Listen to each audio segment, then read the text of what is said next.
Today I'm going to show you 4 of the easiest leather bracelets you will ever make, including the infamous mystery braid. Mystery braid. Now all you will need is some leather scraps for this project, and I understand that not everyone is fortunate enough to have a leather scrap bin. So if you can get your hands on a chunk of 4mm leather and then just cut it into a bunch of strips, that'll do you just fine. Some of the other bracelets will be made with some leather cordage that you can buy from the craft store. Just like this first example that I'm going to show you, which is made with 2mm leather cordage purchased from Michael's. You're going to take 3 strands of the cordage and then knot the end. You're going to want as much cordage as you will need to wrap them at least once around your wrist once they are braided. And then braid the leather cordage to whatever length your little heart desires. I cut enough of the cordage to have a bracelet long enough to wrap around my wrist a few times. Keep in mind that you will lose some length as you braid. So you may want to give yourself some extra length of the cord and not cut it exactly to the length that you need. Once I was finished, I used some hemp cord to secure the end and wrap it around it to make a loop. And then use the cord to attach a bead to the end. You can then wrap the braid around your wrist and then join them together with the bead in the loop as sort of a makeshift clasp. I know, right? Super easy, and it looks so cool. This one was definitely one of my favorites. I also experimented with a 5-strand braid using the cordage and some wire.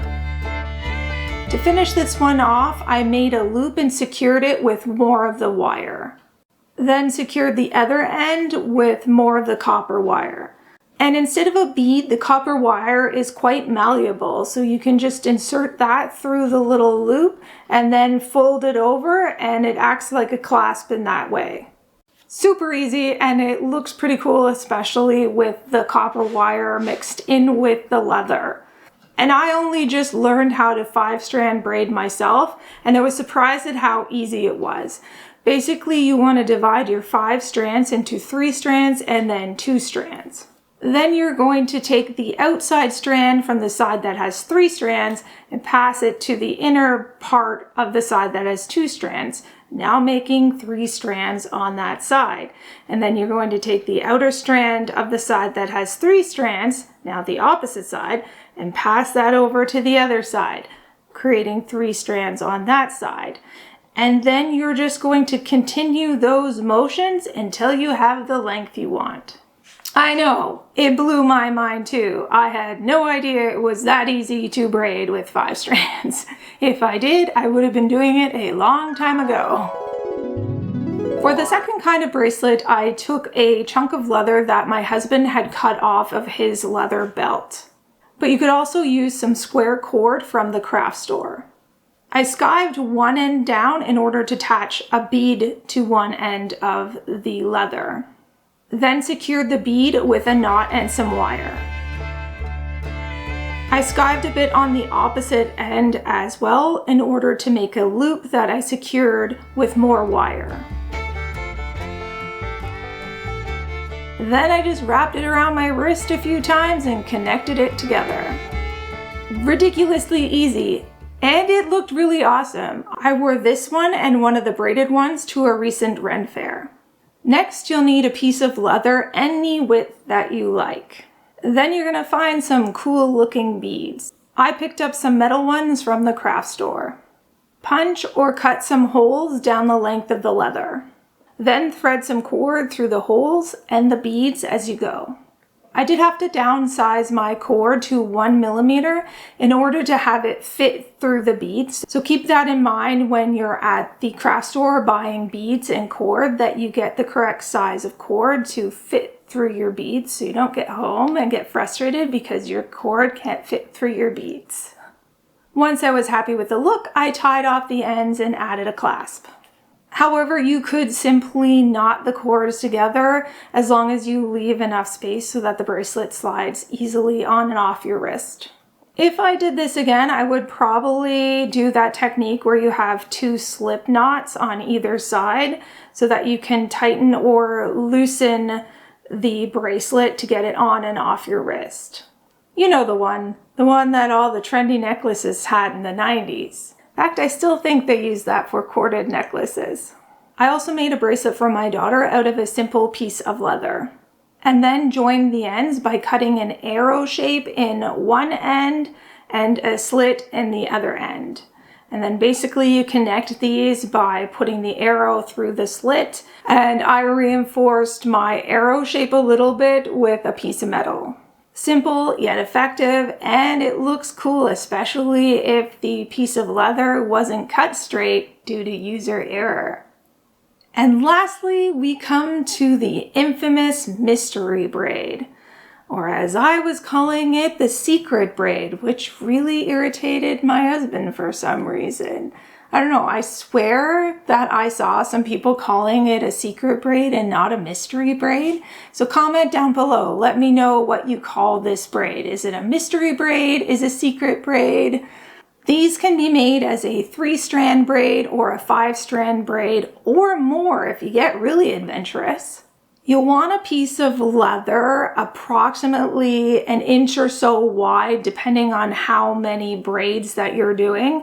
And you'll want it to be the approximate length of the circumference of your wrist plus a little bit extra. So I think I made mine about an inch longer than the width of my wrist, if that makes sense. Then measure and cut strips down the center part of the leather that are the same width. Leave about an inch or so at the end of the leather piece that is uncut. So basically you are cutting strips without cutting through the ends. Cut 3 to 5 strips depending on what kind of braid you want to do. Now divide the strands in half with one side having one more than the other side. For a 3-strand braid, have 2 strands on one side and 1 strand on the other. And for a 5-strand braid, have 3 strands on one side and 2 strands on the other.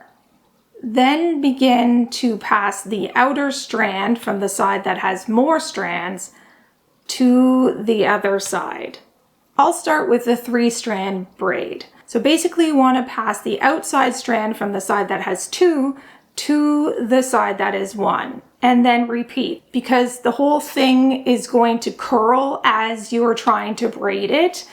So you need to uncurl it as you go. And you need to do a very specific method in order to do this, otherwise it's not going to work out. For the 3-strand braid, you're going to pass the strands 3 times.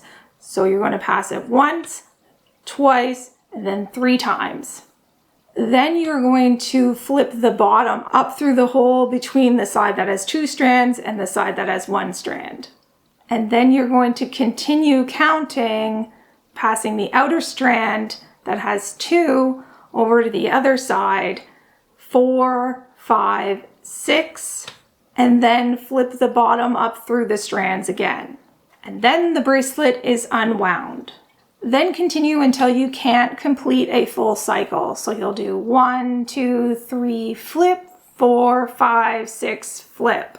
For my bracelets, I could only do this cycle twice. For the 5-strand braid, it is the same, except you're going to count 1, 2, 3, 4, 5, and then flip.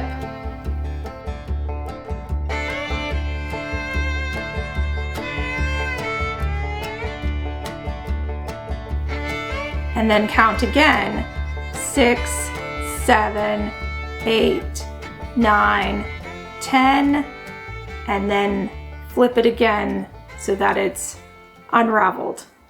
And that completes a cycle. So with my 5-strand braids, I was able to do the cycle twice. So basically counting to 10 as you're passing the strands over to each side, flipping it after the 5th one and the 10th one. Once you've completed your cycle, the last flip will be difficult to do. You will have a portion of the leather that will look unbraided at the bottom.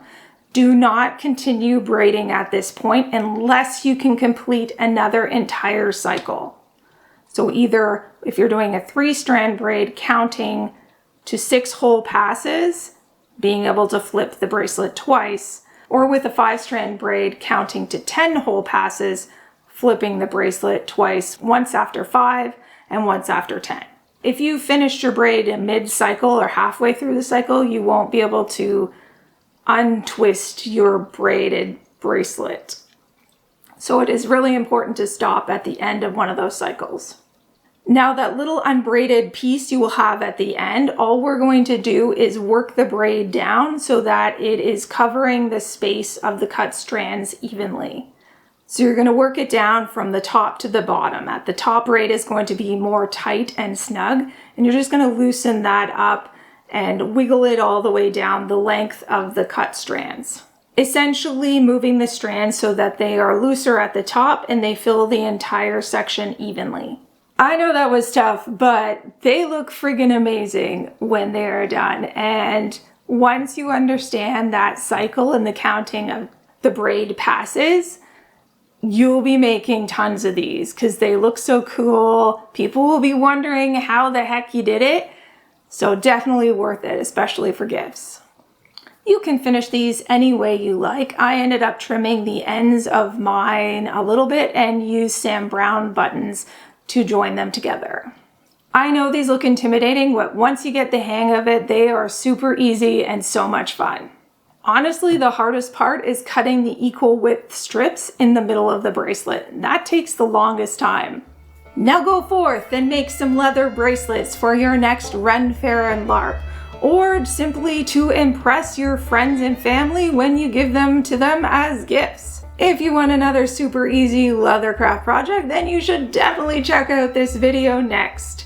Happy crafting, friends, and I will see you later.